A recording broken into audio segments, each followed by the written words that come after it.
people's minds get cluttered with very unhelpful thoughts, or they get into this mode of being very reactionary, and they really are living from the outside in. You're listening to the Small Business Mastermind, a podcast created by Olympia Benefits to help small businesses juggle business, finance, health, and wellness. I'm your host, Morgan Berna, and to subscribe to the podcast, visit olympiabenefits.com/podcast. Hello, and thank you for tuning into the Small Business Mastermind. On this episode, we're talking with Nana Jokura, a success mindset consultant, about how to keep a positive and goal-oriented mindset during difficult times. She touches on strategies for finding opportunities in hard times, advice on avoiding burning out from stress, things she's done to build her own business, and more. To adhere with social distancing, we did record this episode remotely. I hope you enjoy it, and I'll be checking in with you again at the end of the episode.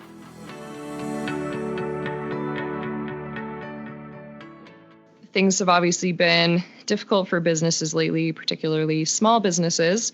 And while some places right now are starting to reopen, we really don't know what's in store, where we're going.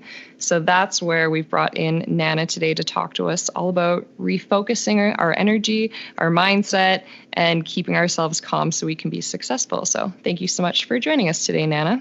Oh, it's my pleasure to be here. Thank you. Nana Jokura is the money mindset master, author of the #1 new release international best-selling book, Your Healthy Success, and entrepreneur from Toronto, Canada.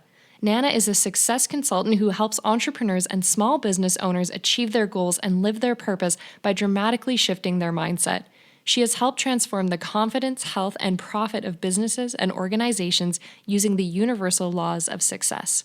Her clients are able to maintain calm, confidence, and innovate no matter what the outside circumstance. She helps them understand that over 95% of their results come from the mindset and less than 5% come from strategy. Nana's clients are some of the most caring and creative entrepreneurs who are global change makers.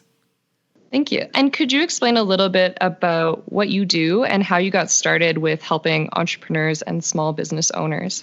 I basically help business owners and entrepreneurs achieve their goals by getting to the root cause of all of their results, which really starts in the mindset. And my personal experience is that I was first working with this material with my own business. I was a naturopathic doctor in downtown Toronto. I had my own clinic. It was wonderful. And I was using the material first for my business. So I was not coaching or I was not consulting other people. I was really a client of the material.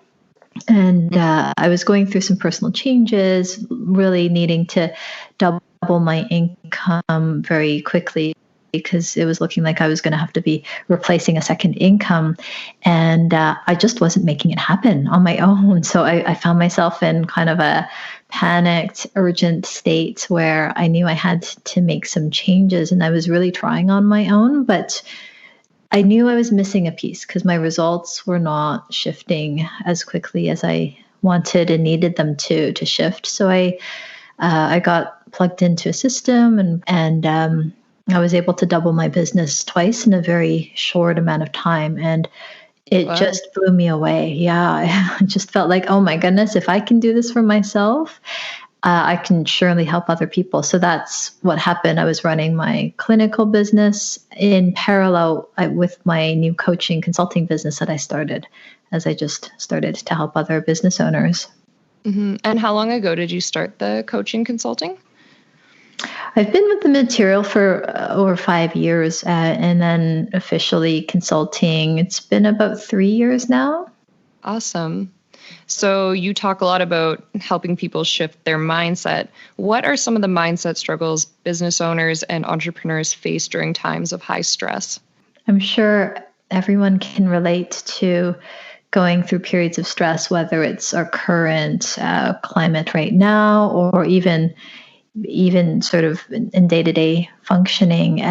What I find happens is that people's minds get cluttered with very unhelpful thoughts, or they get into this mode of being very reactionary, and they really are living from the outside in or operating from the outside in. So what's the government saying? What's the economy doing? What are the clients or customers doing or not doing? What's in the bank account or not in the bank account? And so they're reactive to what's going on outside of them and letting that deeply affect their experience. So how they're thinking, how they're feeling, and then how they're taking actions or not taking actions. So what I show my clients how to do is really flip it, to really start to operate from the inside out, to really start to clear the clutter, clear the noise, so that they're in charge of themselves, regardless of the circumstance.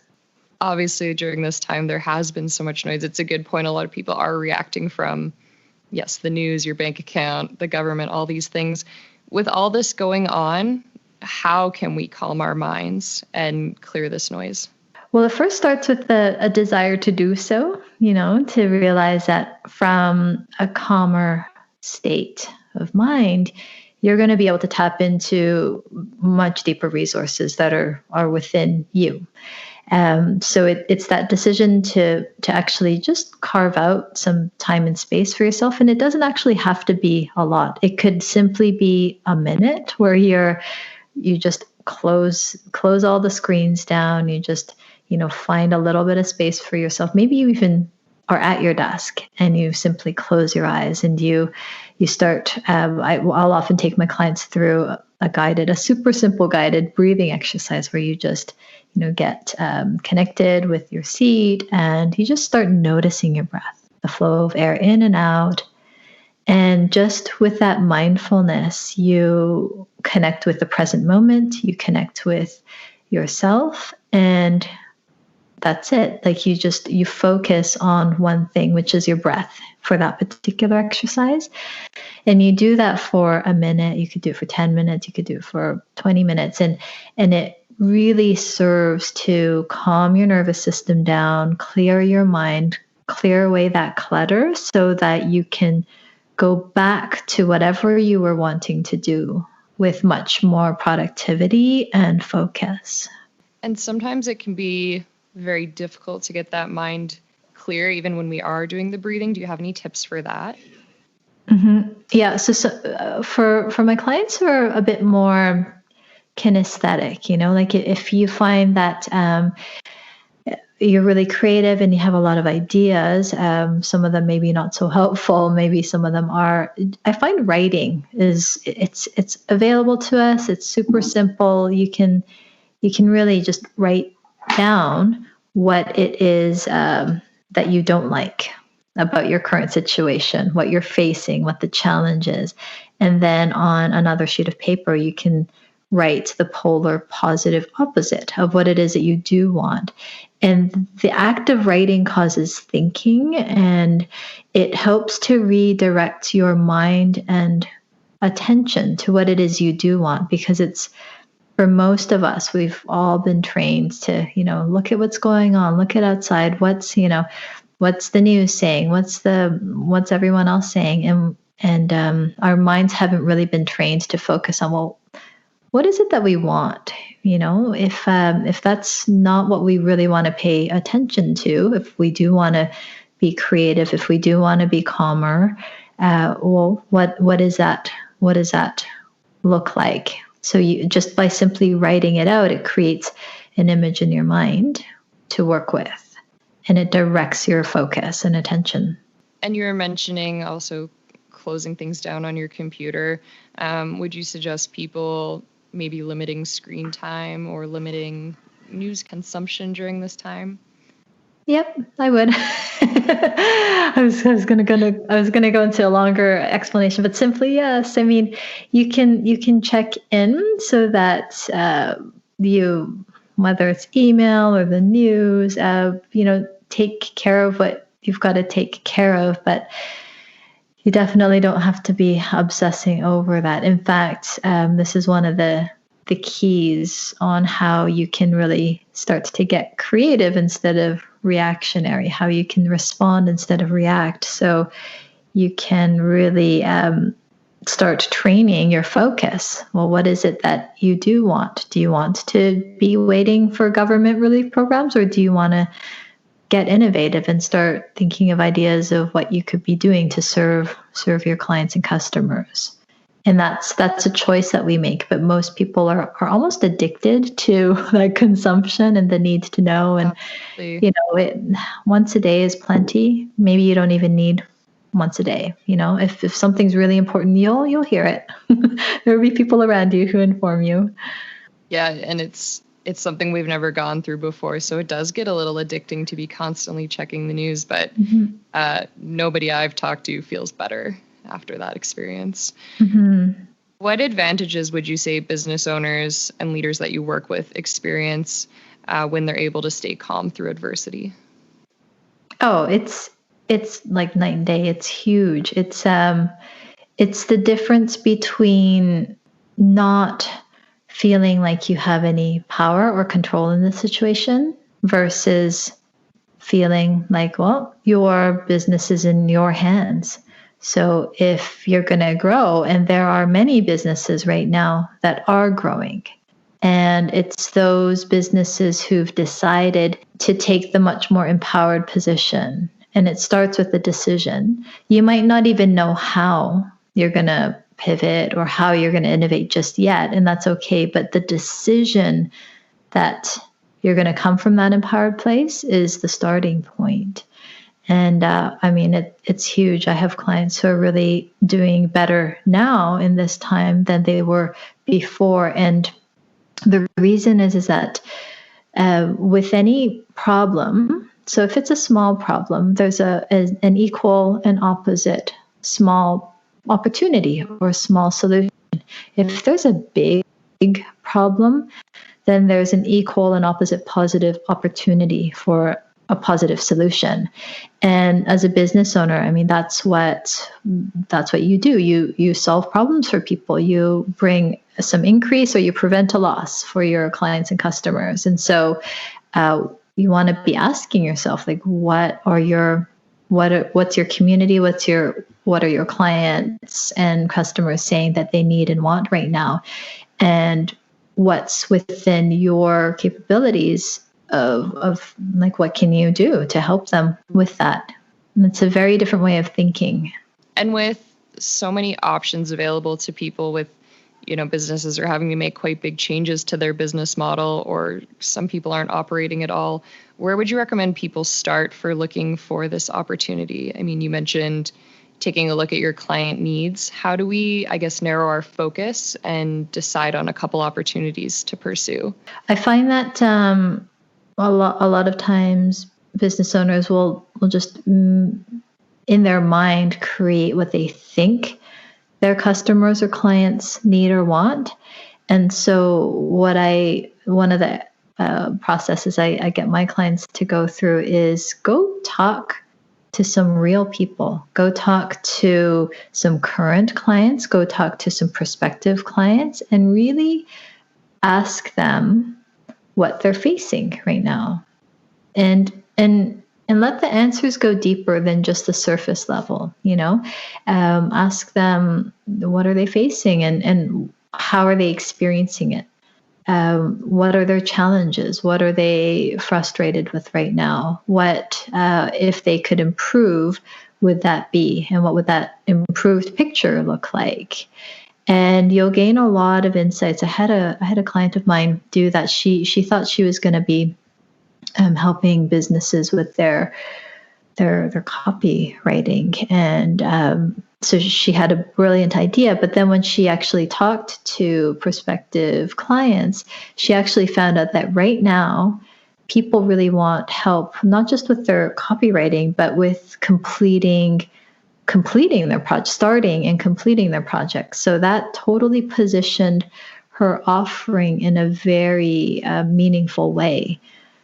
So that's what I would start with, is go talk to your current client base and then potential clients or potential customers, and actually find out what it is that they're facing and wanting. I've seen a lot of businesses doing things like moving to online, selling inventory, offering remote conversations for things like consultants. So a lot of options, but a great point that a lot of us make a decision before going to our customers. So a great place to start. Something you had mentioned to me in our call was that you like to get businesses to focus on selling by helping. Could you expand a bit on what you mean by this and maybe an example of how a business could try this out? This is a really profound shift for me because I got into my business to really help and serve people with their health initially as a practitioner. And when it became clear that I needed to promote myself and put myself out there and offer my services, all of a sudden I was in a position to have to sell my services, and I wasn't super comfortable with that, somewhat comfortable, because I did get patients and bookings right away. But when I made the shift and really understood deeply that when I connect with someone who wants what I have to offer and I know that I can absolutely help them, that it's my job to get them over the hump, and to really come from that place of leading someone on a path to agreement, and really coming from the spirit of truly helping them, regardless of whether they become a client or not, that I'm there to help and serve. It really shifted everything.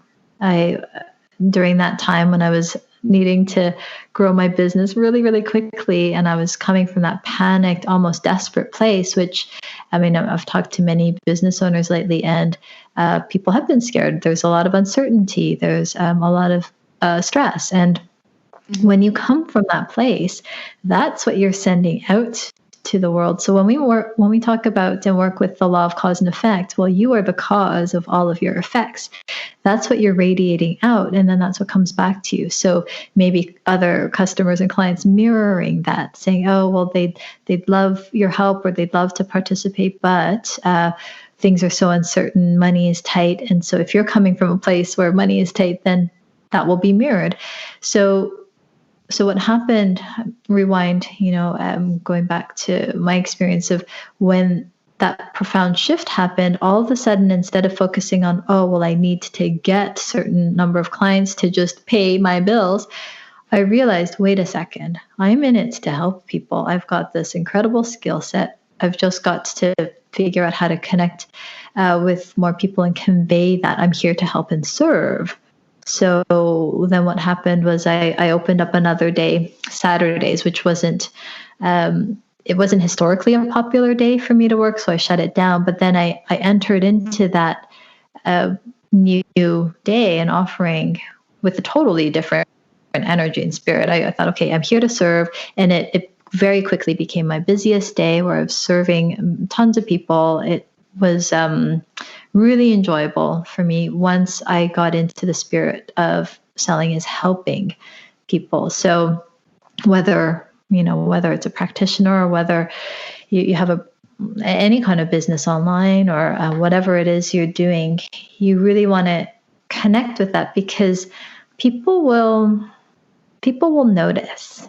People will take note in terms of how you're communicating. Are you really in it to help and serve them, or are you in it because you're freaked out and just needing to make those adjustments, right? And people really will feel that, and they might not even be aware consciously of what's going on, but this is when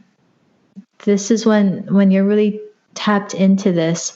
It's amazing. This is why when companies I have one client of mine who's just really invested a lot into helping the community right now, and I know that he's working with the law of cause and effect. He's putting so much good into the community right now that it's coming back in returned increased business. So that's definitely something all year round, all the time to be working with, especially now. Yeah, and I like that you noticed that something you'd previously made as a boundary for you, so not working on Saturdays, because in the past it wasn't necessarily successful. When you revisited it, it became something that was extremely helpful to people, and probably even brought in like some new clients, maybe a slightly different group. Mm-hmm. So maybe businesses taking a look at something they previously decided wasn't useful and re-examining if it works now. Absolutely. I know you'd mentioned too that you see business as a community service. Could you expand on that a little bit? Yeah, it really ties into the idea that selling is helping. That the purpose of a business is to bring increase into people's lives or to help them prevent a loss. And so we are here to help people ultimately. And when we really see beyond just the specific product or just the specific service that we're offering, but see it as part of the constellation of all of the multidimensional aspects of a person's life, that you're an important aspect of their life for a certain experience or certain time or certain service or product. I believe that it just anchors you into their minds and into their hearts, so that not only do you provide that one product or that one service to them, but they could see you as this trusted leader in the community, where there's a lot of panic, there's a lot of uncertainty, but there are some things that are there and stable, and that they can count on you. Like, I am so grateful to my food delivery service, for example. Yes. I wasn't sure how they were going to manage, but they ramped up their efforts in terms of like very strict hygiene and protocols and measuring temperature. And so that just really reassured me. And I thought, okay, it's probably safer for me to to be doing that instead of certain other options. And so they definitely have my loyalty, and I'm really happy to support them. So I think stepping up as leaders and in our communities and communicating that and sharing that is really good for people to see, because when we can do that as a business owner, it provides this almost like this emotional stability within the fabric of our communities. Yeah, and we've seen some bigger companies doing things like, I know certain internet providers are getting rid of limits, things like that. This does remind me a bit of a conversation we had on a previous episode about content marketing, where if you are a very small business and maybe you can't offer a lot of free services or anything, some things we had talked about there were things like blogging. Maybe there's like a course you can offer, something like a podcast if there's information you can share. Are those avenues you've tried out yourself? I mean, I'm often just going into my community and group and sharing a lot of free content. I actually ramped up my masterclass series the past month. Instead of showing up once or twice a month, I just committed to showing up every single week to talk about a topic of the week that I felt. I was just, checking the pulse of what people were facing, and I would speak to that directly. And so, just that alone, I've received incredibly positive feedback from that. I don't believe that business owners have to be shelling out a ton of free stuff, right? Like, you want to come from a place of abundance, even if it doesn't look like it in the bank accounts or with cash flow just yet. If you are going to give and provide service, whatever it is, if it's paid or free, you just want to definitely make sure you're coming from the mindset of abundance. If it comes from scarcity and lack, then people will pick up on that really, really quickly. So yeah, I've seen a lot of creativity for sure. And I've seen some companies who would normally offer services in person really pivot quite quickly and seamlessly to be offering their services online, and realizing that the true value was not necessarily in that physical face-to-face connection, that the true value was in their support, in their advice, in the consultation, or whatever it is, just in that connection, in that community. Absolutely. As we move forward, and even just in general, I mean, the needs of clients and customers are constantly changing. Do you have any suggestions for diversifying our business so that we're not only meeting people's needs, but we're building more resilience for our own business, giving ourselves, the best shot at long-term potential? I love that question. It's usually a question that I handle on a one-to-one phone conversation with a client or a potential client or business owner, because what I like to do is just hear what they're facing, what they've already tried, what they were doing prior to the situation, and then really dig deep, and usually the answer is right there in terms of their biggest opportunity. And so that's one of the things that I've been really enjoying helping business owners to discover, because once you understand that, and it's connected, oftentimes it's connected to the mindset, part of the mindset that's holding you back. Because once you know what's holding you back, then you'll know what can propel you forward in terms of the mindset. And then there's usually some aspect of I call it the vehicle, to be receiving the opportunities, to be of service, to provide good into the world. We can dial it in. Just as how can I answer that broadly? I think it comes down to your thinking and your beliefs, because whatever you believe is going to be true for you. So if you have the belief that things are going to be hard, or that it's up to the government to fix this, or whatever beliefs you have, or that there's not enough cash flow, and if that's what you're focusing on, then that's what will be true for you. But there are people who are creating their own economies and doing very, very well. And if you believe that you're one of those people, that you can create your own economy, maybe with a little bit of help and insights into shifting the mindset and seeing your biggest opportunity. But if you want to be one of those leaders and to be stepping up, and you believe that you can create your own economy, even if you haven't figured it out yet, that's what will be true for you. So I often will recommend to people in general that you decide what it is you want.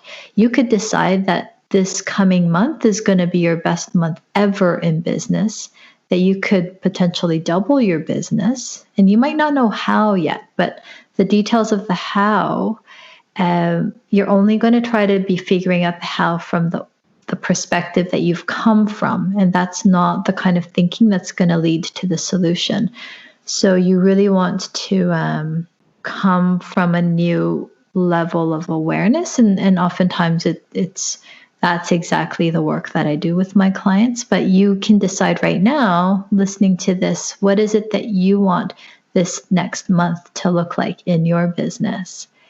Even if you don't know how you're going to do it just yet, you decide on what it is, write it down. And then if you've got to go get help, go get the help. If you want to connect with me, go ahead and connect with me, and we can together look through what your particular biggest opportunity is right now, because there are people who are doing that, who are making this coming month their best month ever in business. This sounds like a good way to dial it in, almost creating a couple goals, and then you can build a structure from there. Because if you just look at the enormity of everything, I feel like you can get quite lost. Mm-hmm. Absolutely.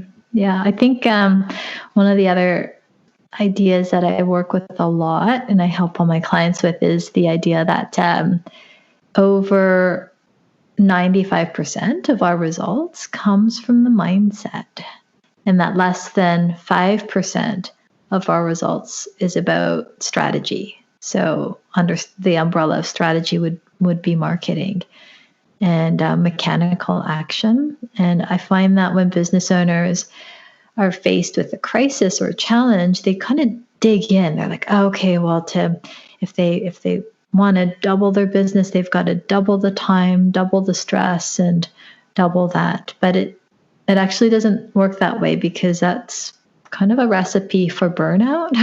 And I've seen that a lot with people.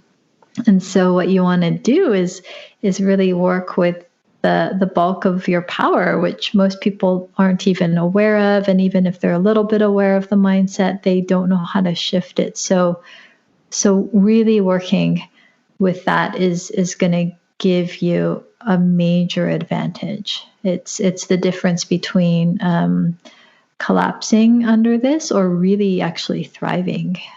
As we're going forward, things for the next months, years, we're not sure, are going to be a little difficult and uncertain. What are maybe some signs we should look for in ourselves that our mindset is starting to shift to a more negative place? Or I'm not sure what wording you would use, but maybe what are some signs we can look for, and how can we, I guess, stop in that moment? Because I think a lot of us go pretty far until we hit a wall and get overwhelmed. Oh, I love that question. I'll often draw out, I'll see if I can describe it through words, the spectrum. So on one end of the spectrum, on the left-hand side, you'll be a victim of your circumstance. And on the other side, you are a creator of your circumstance. And everyone wants to be a deliberate creator of their circumstance ultimately. But the way you know you're feeling like you're a victim of your circumstance is, this is the classic sign, is that you're complaining. Maybe you're complaining to other people as you're talking. Maybe you're just having those kinds of thoughts in your mind. You're kind of resentful of the situation. You don't like the situation, and you feel like, well, what? You throw your hands up in the air and feel like, okay, there's nothing I can do. That's just, what it is, and I really don't like it. There's sort of like a low grade or maybe a high grade level of frustration and anger. So a notch up from that, if you sort of imagine like an odometer, a notch up from being a victim of your circumstance will be settling for your circumstance. So this is where people feel kind of stuck. They feel like, well, they don't like what's going on, but they feel like there's not really much they can do about it, maybe nothing at all. So they settle for what is. Okay, so if cash flows dropped by 50%, well, I guess they're going to just adjust and lower their standard of living or operating to match that, instead of deciding how they want to operate and then deciding that, okay, they're going to pivot and innovate. They kind of settle for the circumstance. And a notch up from that is the person who decides, okay, well, I can't just stay there, so I've got to do something about it. I am going to try to change my circumstance. So they get into this trying phase. This is that phase when people really dig in and they do like 10 times action. They go into massive action without a solid foundation of shifting at the mindset level. So they're spinning their wheels in empty action. They're very quickly approaching burnout. The results maybe shift a little bit, but it's not proportional to the massive amount of effort they're putting in. And so the real risk of that is them sliding back into settling for their circumstance or being a victim of their circumstance. And the way to really get over to becoming a creator of your circumstance is the mindset. That's really the shift that's required to get you over to that side of things. And once you do, like we're talking about shifting automatic belief patterns and habits and way of operating, your attitude toward everything, including money and business and sales, that's it's almost like a major renovation that happens in the mind. Then you can more consistently be on the right track. And it's not to say that you're there all the time, 100% of the time, but the difference between me, like I've had dips too, for sure, in the past couple of months, but they don't last very long at all. Like I know how to pick myself up within a few hours. Any longer than that, and and I call in for backup and get supported right away. Yeah. Versus people who stay there, right? So if you find that your energy is low, if you find that you're not waking up and feeling productive and focused, if you feel kind of foggy, if you're complaining, that's the big one. That's it's probably a sign that some help and support would be really beneficial. And it often doesn't take much. It's usually easier than people realize. It's really great to hear that you're seeing people who are almost thriving right now and are finding new avenues. I wonder, for the long term, how do we maintain this mindset? It's just being consistent with it. I have a mentor who says that he hasn't known anyone to change their mindset on their own. So that's actually one of the mistakes that I made, was I thought I could do it on my own. And I really was trying. Like, I was in that state where I was trying to change my circumstance and it wasn't happening, and I was leading to burnout. And the reason is because you want to work with someone who has a higher level of awareness than what you're seeing. So someone who can really see your potential and believe it before you do, and someone who can catch your blind spots, so that you're elevated much faster and quicker. So in terms of sustaining it for the long term, that's why I work with my clients over a period of time. I've had many people ask, whether or not I would do just like a coaching session here or there, and I don't really believe in that model. I can certainly shift someone in a conversation, and it can be great, but in terms of people wanting to make lasting, permanent changes, that's not usually the way to do it. So I help people with the system, with effective mentorship, and helping them to create a supportive mental environment. So those three pieces right there are the three pillars of how to really shift a mindset. So system, mentorship, and supportive environment, mental environment. So that's what I always recommend for anybody who's looking to make significant shifts. And anything that you do now, especially in a time of crisis, if you're able to get through this period with that kind of attitude and mindset, once we go back to our new normal, it is just you're really setting yourself up for success, because all the things that might have been a bit more work or effort will just be that much easier. And there's a momentum that you can definitely build on if you're in the practice of it, and it's definitely a practice. So I always recommend that people get that mentorship and that support, so that they can really instill those deeper habits, those daily power disciplines. I like that idea of, if you invest now while it's really tough, you're just going to do that much better when things get a little easier. Mm-hmm. Yeah, like I have a client who, I have a few of them who have started new businesses during this time. So we took them from concept of the idea. I got them to talk to some real people, so they found out what people wanted. So from the concept to launch, to then enrolling people within a week, which is kind of incredible. I mean, I knew it was possible, but for me to really test it and then see that it works was pretty eye-opening for me. And that was that came. I was actually in Portugal when when a lot of the travel restrictions were starting, and so I got myself back to Toronto quickly. I cut my trip short, and I thought, I just want to be back with my family, and I realized, oh my gosh, I'm going to have to help my clients pivot really quickly. And so I asked them, I found out what their needs were, who would be up for doing a workshop and how to create an online offering in a day. So we workshopped it in a day. So the concept and launch happened in that day workshop. And then a number of them came back to me and said, yep, they enrolled clients that week. So once you enroll the clients, you're in business. I mean, it was really incredible to see. That is incredible. Yeah, that's fantastic. That's all the questions I had for you at this point. But I was wondering if maybe, as we start to wrap up here, if you had, a positive message to send to people, or just a message in general for all of our business owners listening to help them keep their spirits up.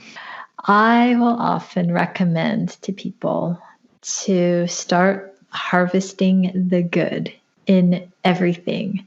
And the reason is that everything, every experience we go through has both good and bad in it. Everything does. You could use a knife to harm someone, or you can use a knife to cut up a beautiful and prepare a beautiful meal, right? Or save someone's life. So everything has this positive or negative aspect to it. So when we train ourselves to really look for the good in everything, every situation, every person, and just start living that way, it is so powerful. Now, we're talking about it, and it's easy to say, but it's actually a practice, because most of us haven't been in the habit of operating that way. So you just start by small things. Start by appreciation and gratitude for anything that you feel grateful for. And what that does is, when you appreciate, let's say it's the sunshine or free flowing water, or our technology that allows us to stay connected, whatever you're grateful for, it could be small, it could be big, it actually hooks you up to the source of supply, and it puts you in an abundant mindset. Because you can't be focused on lack and all the things that aren't there. Like if you're complaining, that's what's happening. But the moment you start appreciating and really feeling gratitude for anything and everything that you've got right here, right now, you can immediately shift yourself into an abundant mindset. And then when you communicate with your clients and customers, boy, are they going to really feel it. They're going to pick up on that, versus if you are panicked and scared that you can't pay the bills, and then you communicate, well, they'll feel that too. So I would say, harvest the good, see the good in everything, see the opportunity and potential and possibility in everything, and really focus on what you're truly grateful for. Not just lip service to it, but like actually feel grateful that you got to enjoy a beautiful meal, or you got to talk to someone you care about, or just that you have your health, or whatever, you woke up today, Yeah, I think that's fantastic. And it sounds too like the more you focus on that and get that abundant mindset, it would almost increase your confidence in yourself and your business. And that projects to the people looking at you and talking to you. Yeah, it has real bottom line kind of effects because we're working with the law of cause and effect. So it's really interesting. It goes much deeper than that, and it's a real practice, because I think sometimes people hear about ideas of positive thinking, but they don't really know the deeper context that it's actually connected to the law of cause and effect, and then how to really implement it and not just pretend that you're being positive when actually you're freaking out. Like, how do you actually maintain the calm? How do you actually come from a place of confidence and abundance when maybe everything around you is saying the opposite, or maybe even within you? So, that's a deeper conversation, but I hope that was helpful as a starter. I think so. Yeah. Thank you so much for sharing all that advice so far. Was there anything we haven't touched on that you wanted to discuss or bring up? I would say the main points being, remember that over 95% of your results come from your mindset. If you're wanting better results, take a look inside, because the inside's always a reflection of what's going on outside. So if you want better, let's say, cash flow results, well, that's an inside job. So that's part of the money mindset that's going on for you right now. If anyone is taking notes, you can totally write this down. I get all my clients to write this down. Whatever you believe is true for you. So if you want different results, just take a look at what your beliefs are, and what would you have to believe for that thing to be true, and then do the work to shift the beliefs. The 3 pillars of shifting the mindset: system, use a system, a time-tested, proven system, work with the mentor, and make sure you have that supportive mental environment. So have all three pieces. And yeah, if anybody wants help in identifying what their biggest opportunity is right now, I really feel like I'm called to be of service right now. It's one of the gifts that I'm happy to share with fellow business owners, and so I'm happy to connect with anyone who's really serious and committed to shift and make a positive impact now, and to really make this next month and this next year of their business their best ever. So if anyone is really connecting with that and wants that for themselves, and maybe they don't know how to do it quite yet, but have that deep desire and commitment, I'd be happy to hop on a call and help out. Fantastic. And we're going to have all your contact information in the description, but do you maybe want to just throw out your email right now so people can note it down?